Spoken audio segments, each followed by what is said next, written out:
Hi, beloveds. I would like to share with you more about the free 2 weeks practice that we will do together on Hello Fulfillment, Goodbye Bad Habits. And it's a practice that you can also do on your own, even without being in these 2 weeks. So, I would like to start by sharing a little bit about why we are such an addicted society. We are so addicted to our thoughts, to our feelings, to our emotions, to our perspectives, to our ways of being, and to substances and to ways of doing things, and to people, places, and things.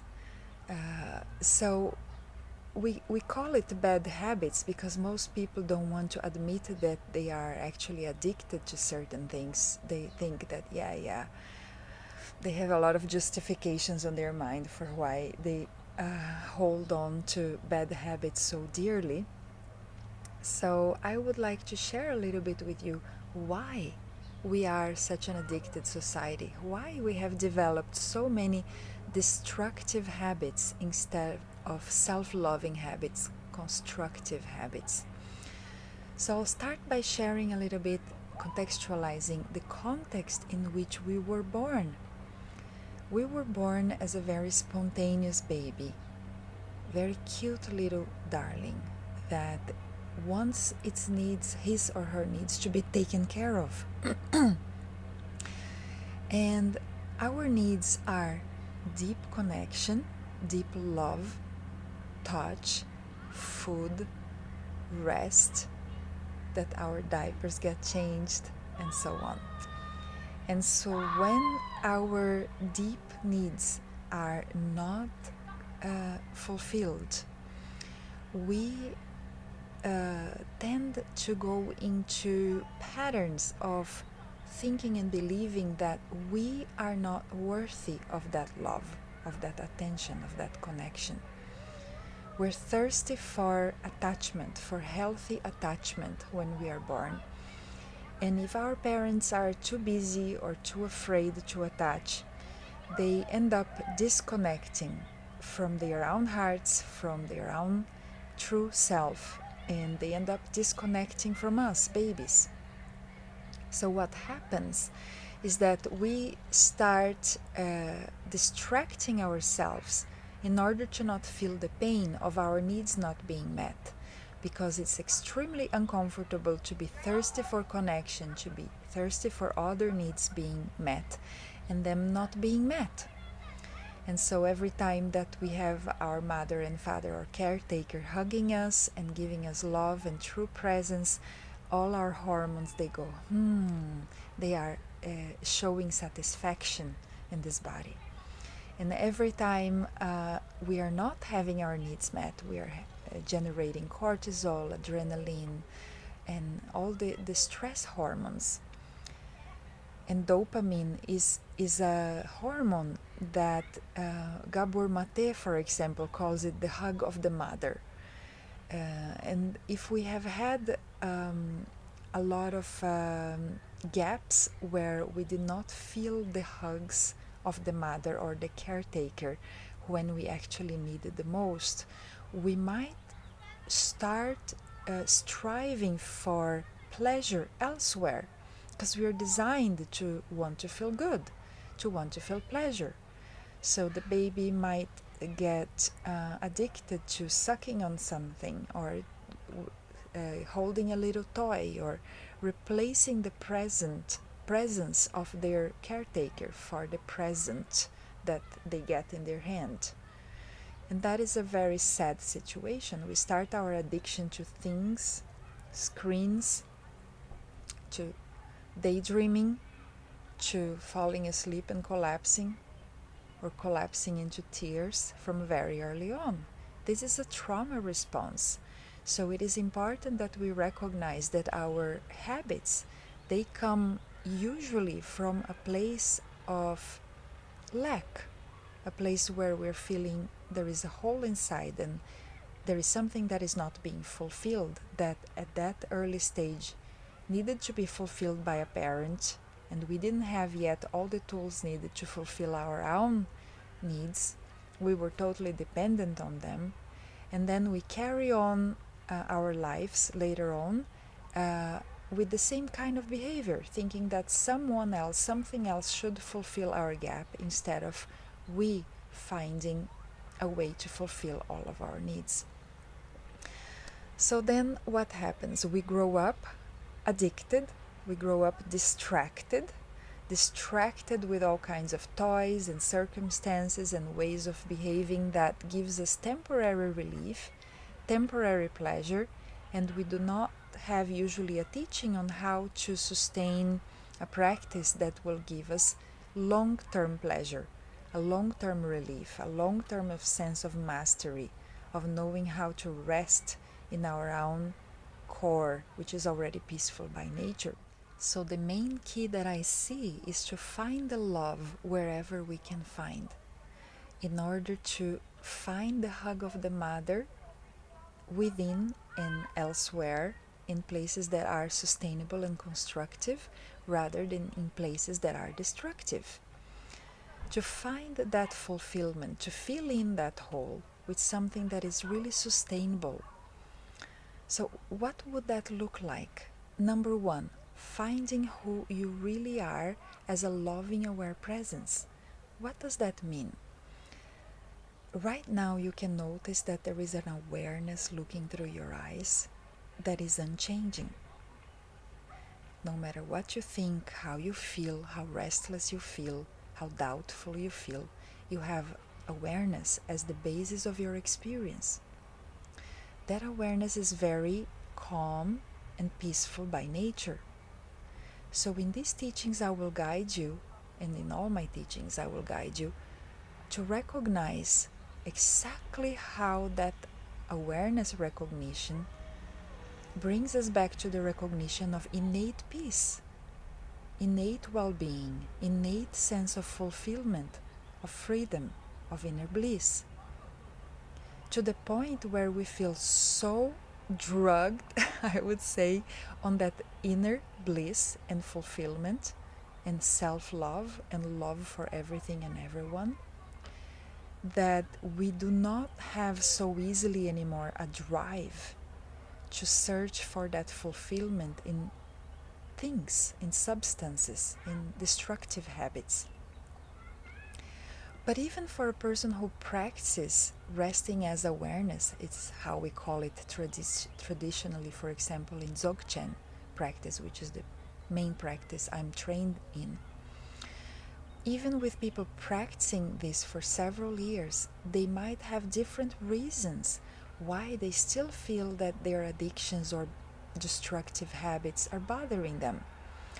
It might be that they have developed a bunch of bacteria in their gut, which is really feeding on that sugar and that whatever crap that you might be eating once in a while or every day. It might be that you are inserted in a culture where everybody thinks that it's normal to eat X, Y, and Z, or to drink X, Y, and Z, or to do X, Y, and Z. And you end up doing out of an unconscious habit, and then it's about time to see that your fulfillment will be even greater if you recognize that your body has certain needs. And if you fulfill those needs, you will be able to feel a response from your body of more vitality, more pleasure on day to day, and that is not dependent on those substances. So I don't want to talk only about substances. I want to also talk about ways of behaving, ways of treating others. Destructive habits has to do with any habits. So this kind of program is an opportunity for us to review that which we had put on autopilot and we thought that this is how life is, and we just carry on, not even considering the consequences of our destructive habits. And there is one more thing I wrote down and I didn't want to forget to tell you, is that our neurons, they have been trained to behave in a certain way. So sometimes, even though we have been practicing meditation or self-awareness or resting as awareness, as you want to call it, you still have a set of neurons. So, for example, if you have always walked one specific path in the forest, and then you stop walking that clear path, and then you stop completely and go to and start making a new path, suddenly that old path will grow full of forest again, and the new path will start becoming more and more clear. And that's the same with any kind of new habit. The more you practice a new habit, the more you make more clear new paths, and the old paths, the old cravings, the old same kind of impulses, they start fading out. So even for a very advanced practitioner, it might be a little bit harsh sometimes to let go of certain destructive habits and fully embrace self-loving practices. But that's when our practice of self-investigation, self-love meditation really comes to the highest level, when the benefit of one and the benefit of all can be fully integrated into our practice of knowing ourselves as we really are. So the thermometer for our practice of resting as awareness, or finding who we really are, is: am I feeling more fulfillment? Are my actions, my thoughts more aligned with the benefit of one and the benefit of all? So this is a great thing to ask ourselves every day.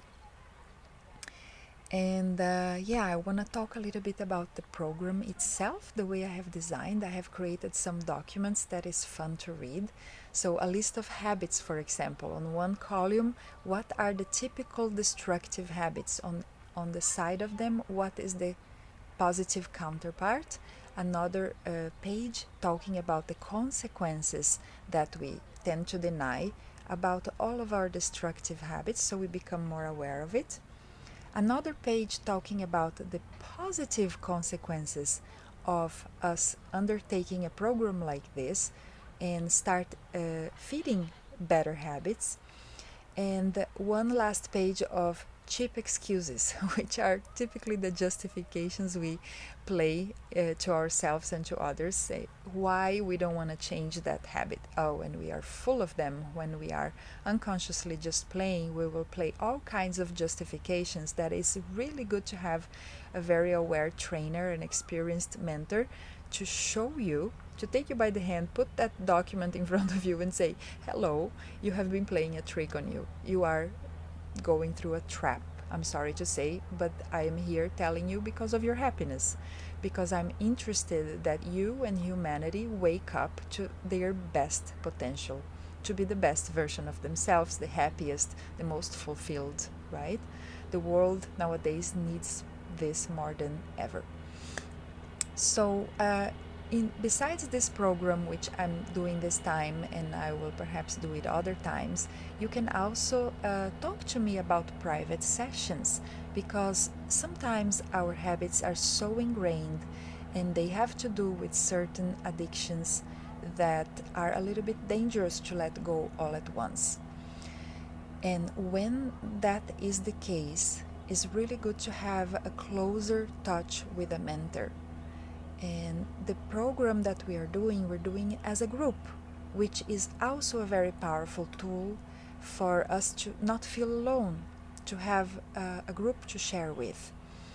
And what I suggest is that you do the group practice, and if you feel that it is too hard to do and you are thinking of self-harm or something like more serious happening to you, that you make contact with me during this practice and you really make sure that you are safe and that you feel safe. Another value of having a mentor and a community to practice with is the love that we get from the so-called outside. The so-called outside is a projection, is another aspect of our own self as the ultimate intelligence that we all are. We are all part of an infinite universal intelligence. So even quantum physics can't really separate me and you altogether in indivisible space. But just for practical reasons, we call you, me, he, she. So when we have a loving community, a mutual supportive community, and a very loving mentor that can exemplify, that can be a role model of that love for you. It's healing our childhood wounds in a much deeper level. So, for example, if you feel moved to have a personal conversation with me, a mothering session, for example, which is one of the forms of conversations we can have, where I can play that role of being completely there for your presence, for your needs, showering you with love, even having the possibility to hold you in my arms and to tell you beautiful words. That is a very healing opportunity.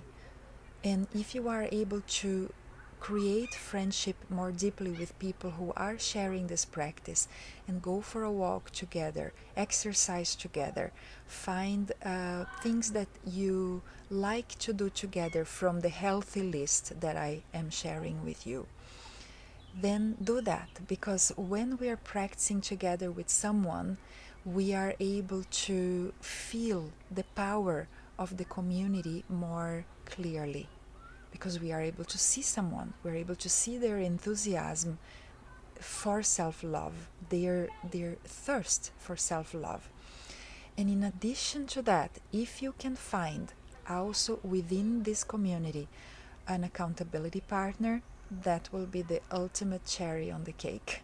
So what I suggest is that you contact someone within our WhatsApp group, Mastery of Love, who is doing the practice, and you share with that person your wish to have an accountability partner and see if they like to be your accountability partner.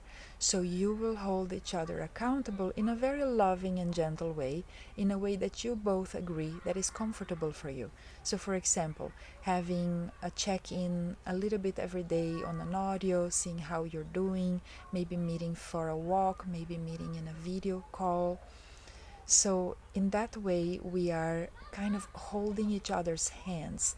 That is a cheaper way than having a mentor, a private session to pay for, and it's also a very effective way.